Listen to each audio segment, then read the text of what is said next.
আউযু বিল্লাহি মিনাশ শাইতানির রাজিম। বিসমিল্লাহির রহমানির রহিম। আমার প্রিয় দুনিয়াবাসী মুসলমান বন্ধুরা এবং আমার নেক মুমিন মুসলমান আল্লাহর নেক গোলাম আমার বন্ধুরা, সকলকেই জুমা মোবারক। আজ 29 আগস্ট, বড় খুশির দিন, জুমার দিন। আল্লাহর বড় এহসান, আমাদেরকে সুস্থ রেখেছেন, ভালো রেখেছেন, সালামত রেখেছেন। হয়তো আমরা সকলেই মুসলমান সমাজ জুমার সালাত আদায় করেছি আজকে। এখন 5:30 আসরের পর। তো আমি চিন্তা করলাম কিছু বার্তা আমার মুসলমান ভাইদেরকে পৌঁছে দিই। বন্ধুরা, আজকে 29 আগস্ট জুমা। আজকের জুম্মা আমরা যে সকল মুসলমান ভাইরা আদায় করতে পেরেছি, আল্লাহ শুকরিয়া, আলহামদুলিল্লাহ। আগামী জুম্মা আমাদের মধ্যে থেকে হয়তো অনেকেই পাবো না, তার মধ্যেই হয়তো দুনিয়া থেকে বিদায় নিয়ে আমাদের হয়তো চলে যেতে হতে পারে। তো বন্ধুরা আমার, জুমার নামাজে আজকে আমাদের এই এলাকায় টানা 11:30টার পর থেকে নিয়ে 1টা পর্যন্ত টানা 1.5 ঘন্টা প্রচুর পরিমাণে বৃষ্টি বর্ষণ হয়েছে, যার কারণে জুমাতে অনেক লোকই, যে সমস্ত আমার ভাইরা, আমার মুসলমান বুজুর্গ ব্যক্তিরা, সম্মানীয় ব্যক্তিরা মসজিদে অন্যান্য জুমাতে আসেন, বিগত জুমাতে যারা এসেছিলেন অনেকেই আজকের জুমাতে আসতে পারেনি। তার কারণ টানা 1.5 ঘন্টা জুমার আজান হওয়ার ঠিক 15-20 মিনিট আগে থেকেই বৃষ্টিটা, ভারী বর্ষণ আরম্ভ হয়েছে, বৃষ্টি বর্ষণ হচ্ছিল, যার কারণে মসজিদ আজকে একটু খালি ছিল। যেখানে 8 কাতার মুসল্লি হয় সেখানে 6 কাতার, অর্থাৎ যেখানে হয়তো 80-90 জন হয় সেখানে হয়তো 60-65-70 জন হয়েছিল। অর্থাৎ বৃষ্টির কারণে অনেকেই হয়তো আসতে পারেনি। তো বন্ধুরা, আমি বলবো এটা হয়তো আগত জুম্মাতে হয়তো আমাদের মধ্যে অনেকেই হয়তো আমরা দুনিয়ায় থাকবো না। কালকের কোনো ভরসা আমাদের কাছে নেই। আমাদের এখন মাগরিবের টাইম কাছাকাছি হয়ে আসছে, হয়তো জানি না এশার সালাত বা জামাতের সহিত আদায় করতে আমি পারবো কি না। এটাও আমার কাছে, আমি ভরসার যোগ্য নয়, এই বিষয়ে ভরসা করতে পারি না। না জানি কখন আল্লাহর হুকুম পালন করার জন্য আজরাইল, মালাকুল মত আমার কাছে আসবে বা আমাদের মধ্যে থেকে অন্য কারো কাছে আসবে, জান কবজ করে নিয়ে যাওয়ার জন্য, আমাদের রূহকে কবজ করে নিয়ে যাবে। আর আজকে যারা আমরা দুনিয়ায় সুস্থ আছি, ভালো আছি, হয়তো আমাদের মধ্যে থেকে কারো হয়তো আগামীকালকে জানাজা হবে, এমনটা দুনিয়ায় হতে দেখি আমরা, আমাদের মধ্যে কারো হতেও পারে। তো বন্ধুরা, আমি এটাই বলবো, আল্লাহর ঘরকে আবাদ করো, 5 ওয়াক্ত সালাতে আসা অভ্যাস করো, 5 ওয়াক্ত নামাজকে পাবন্দির সঙ্গে মসজিদে এসে পুরুষ মানুষরা 5 ওয়াক্ত নামাজ বা জামাতের সহিত আদায় করা অভ্যাস করো। আর মেয়ে মানুষদের জন্য বলবো, আমার মা বোনেদের জন্য, যখনই মসজিদের আজান কানে আসবে উজু করে নামাজের জন্য প্রস্তুতি নাও, নামাজ আদায় করো, 5 ওয়াক্ত সালাত আদায় করো। তো বন্ধুরা আমার, আমি একটা কথা আপনাদের বলতে চাইছি। আজকের দিনে আমাদের বিশেষ করে ভারতবর্ষ জুড়ে প্রচণ্ড পরিমাণে ভয়ানক পরিস্থিতি। সোশ্যাল মিডিয়া যখন দেখি, এখন প্রত্যেকের হাতেই কম বেশি মোবাইল। তো মোবাইলের মাধ্যমে, সোশ্যাল মিডিয়ার মাধ্যমে আমরা অনেক কিছু দেখতে পারি, জানতে পারি। কিছু সত্য, কিছু মিথ্যা, সেটা ভিন্ন বিষয়। তো অনেক কিছু দেখতে পারি। অনেক কিছু শুনতে পাচ্ছি, দেখতে পাচ্ছি।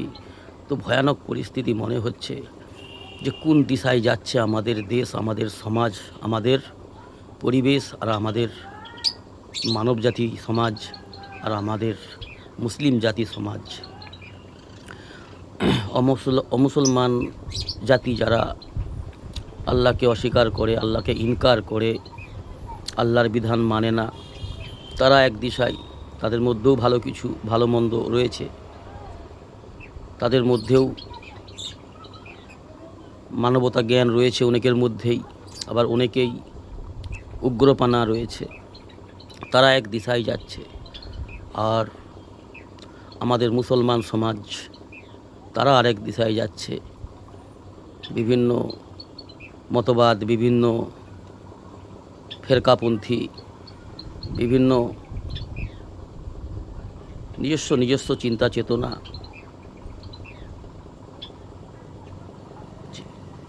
কেউ সুন্নতকে অবহেলা করে ছেড়ে দিচ্ছে, আবার অনেকে বেদাতকে সুন্নত মনে করে পালন করছে, খুশি চিত্তে পালন করছে। আবার অনেকেই এমন রয়েছে আমাদের মুসলমান সমাজে, তাদের কাছে সবটাই ঠিক মনে হয়, ঠিকটাও ঠিক, ভুলটাও ঠিক। ভুল আর ঠিকের পার্থক্য তারা করতে পারে না বা করতে চায় না। এমনও মুসলমান সমাজে মানুষ আমাদের ভারতবর্ষে রয়েছে, বা অন্যান্য দেশেও রয়েছে ভারতের বাইরে। তো বন্ধুরা আমার, এই কঠিন পরিস্থিতিতে আমাদের ভারতবর্ষে মুসলমান সমাজে বা আমার অমুসলমান সমাজে, মানবজাতি সমাজে যে কঠিন ভয়ানক পরিস্থিতি, বন্ধুরা একটু ভাবনা চিন্তা করলেই আমাদের কিছুটা হলেও ঠিক ভুলের চিন্তা চেতনা আমাদের মাথায় আসবে, ভালো মন্দ জ্ঞান আমাদের মাথায় আসবে। আর এই সমস্ত বিষয় নিয়ে একটু চিন্তা চেতনা করা প্রয়োজনও রয়েছে। বিলকুল এই সমস্ত থেকে মুখ ফিরিয়ে নিলেও বিপদের সম্মুখীন হতে পারে, ইয়া ফির এতে অতিরিক্ত ডুবে গেলেও চিন্তায় হয়তো নিজের ক্ষতি হতে পারে। অর্থাৎ বন্ধুরা আমার, মানবজাতি যেই দিশায় যাচ্ছে সেই দিশায় বড় হালাকত, ক্ষতিগ্রস্ত, বিপদ এবং নাকামি।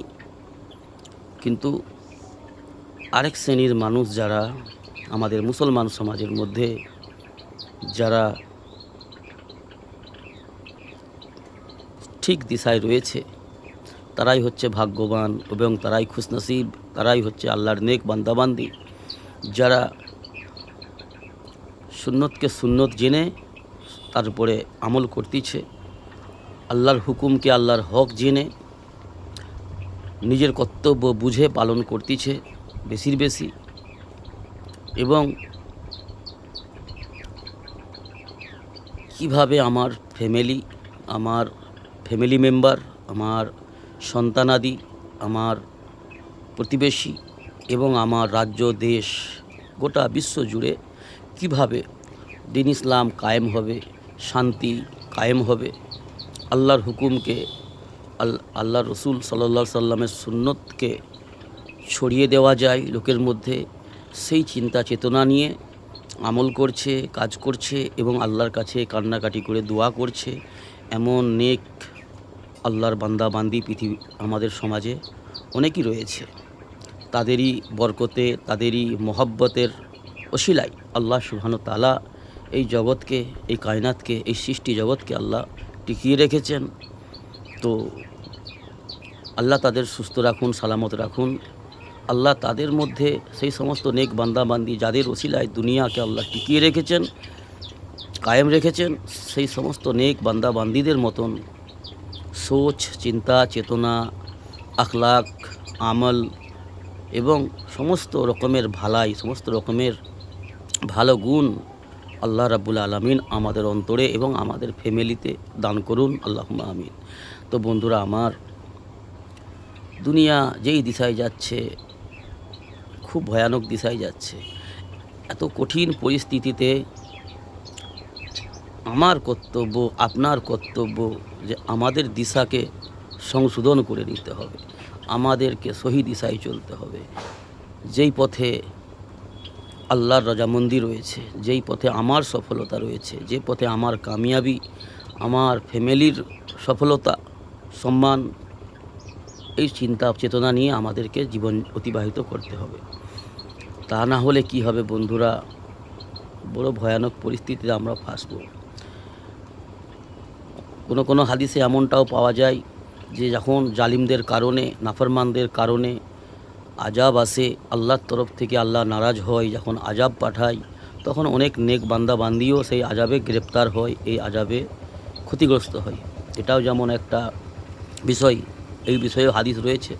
আবার এমন বিষয়েও হাদিস রয়েছে, আল্লাহ পাকের মজেজা, আল্লাহ রাব্বুল আলামিনের কুদরত ও তাকত রয়েছে, আমাদের কাছে কোরআন হাদিস মওজুদ রয়েছে।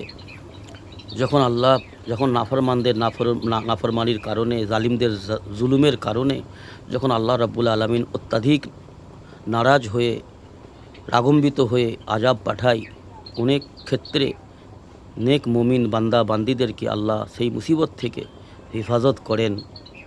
যেমন নূহ আলাইহিস সালামের জামানায় এক বুড়ি মাকে আল্লাহ হেফাজত করেছিলেন প্রবল বন্যার সম্মুখীনে। তো বন্ধুরা আমাদের উচিত, আমাদের কর্তব্য আমরা পুরা করি।